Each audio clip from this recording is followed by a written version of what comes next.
ফিলিস্তিনি স্বাধীনতাকামী সংগঠন হামাস ও ইসরায়েলের মধ্যে চলা গাজা যুদ্ধের 1 বছর পূর্ণ হচ্ছে আজ। 2023 সালের 7 অক্টোবর ভোর 6:30 ইসরায়েল জুড়ে একের পর এক রকেট নিক্ষেপ করে ফিলিস্তিনের স্বাধীনতাকামী সংগঠন হামাস। মাত্র 20 মিনিটে আয়রন ডোমকে পাশ কাটিয়ে কয়েক হাজার রকেট ছোড়ে সংগঠনটি। এরপর জল, স্থল ও আকাশপথের দখলদার রাষ্ট্রের সীমানা প্রাচীর ভেঙে ঢুকে পড়ে হামাসের যোদ্ধারা। প্রথমেই কয়েকটি সামরিক স্থাপনায় হামলা চালায় তারা। ইসরায়েলে হামাসের কয়েক ঘন্টার অভিযানে প্রাণ হারায় প্রায় 1200 মানুষ। নজিরবিহীন হামলা চালিয়ে গাজায় ফেরত চলে যান হামাস যোদ্ধারা। সঙ্গে জিম্মি হিসেবে নিয়ে যান প্রায় 300 জনকে। গাজার নিয়ন্ত্রণ গোষ্ঠীটি সেই সামরিক অভিযানের নাম দেয় অপারেশন আল আকসা ফ্লাড। তবে ইসরায়েলের প্রধানমন্ত্রী বেনিয়ামিন নেতানিয়াহু তাৎক্ষণিক যুদ্ধের ঘোষণা দেন। গাজায় হামাস বিরোধী অভিযানের নামে শুরু হয় বোমা বর্ষণ।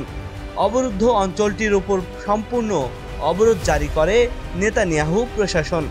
বিদ্যুৎ, পানি ও খাবার সরবরাহ বন্ধ করে দেওয়া হয়। ভয়াবহ সংকটের মুখে পড়ে নিরীহ ফিলিস্তিনিরা। ওই দিনই হামাসের হামলার নিন্দা জানিয়ে ইসরায়েলের পাশে এসে দাঁড়ায় যুক্তরাষ্ট্রসহ পশ্চিমা দেশগুলো। সব ধরনের সহায়তার ঘোষণা দেওয়া হয়। অন্যদিকে সাধারণ ফিলিস্তিনিদের পাশে দাঁড়ানোর ঘোষণা দেয় ইরান ও মধ্যপ্রাচ্যের তাদের মিত্ররা।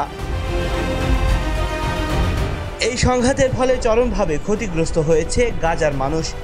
ইসরায়েলের অবিরাম হামলায় ফিলিস্তিনি ছিটমহলটির 41,000-এরও বেশি বাসিন্দা নিহত হওয়ার পাশাপাশি আহত হয়েছেন প্রায় 1 লাখেরও বেশি ফিলিস্তিনি। দখলদার দেশটির হামলায় ভূখণ্ডটি প্রায় ধ্বংসস্তূপে পরিণত হয়েছে। হামলার বছর পূর্তি হলেও এখনও যুদ্ধ থামার কোনো লক্ষণ নেই। উল্টো প্রতিদিনই শোনা গেছে ক্ষেপণাস্ত্র হামলা ও মৃত্যুর খবর। জাতিসংঘের হিসেব অনুযায়ী সেখানে ধ্বংস হয়ে যাওয়া অট্টালিকাও এখনও দাঁড়িয়ে আছে, কিন্তু ক্ষতিগ্রস্ত এমন ভবনগুলোর ধ্বংসস্তূপের পরিমাণ 4,20,00,000 টনেরও বেশি হবে। এসব ধ্বংসস্তূপ একসঙ্গে জড়ো করে স্তূপীকরণ হলে তা দিয়ে মিশরের বৃহত্তম পিরামিডকে 11 বার ভরে দেওয়া যাবে। আর এই ধ্বংসস্তূপ প্রতিদিনই বাড়ছে। গাজা যুদ্ধের 1 বছর পূর্তির আগের দিন রোববার বিশ্বের বিভিন্ন দেশে বিক্ষোভ করেছেন লাখো মানুষ। ফিলিস্তিনি ভূখণ্ডে ইসরায়েলি হামলার নিন্দা জানিয়ে রাস্তায় নেমে আসেন তারা। এ সময় ইসরায়েলি আগ্রাসন বন্ধের দাবি জানান বিক্ষোভকারীরা।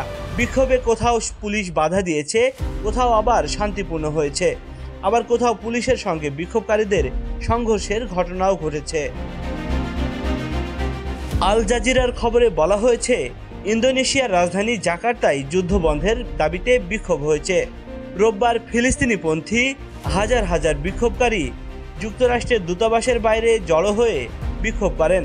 ওয়াশিংটনকে ইসরায়েলের অস্ত্র পাঠানো বন্ধ করারও দাবি জানান তারা। দৈনিক সংগ্রাম, ঢাকা।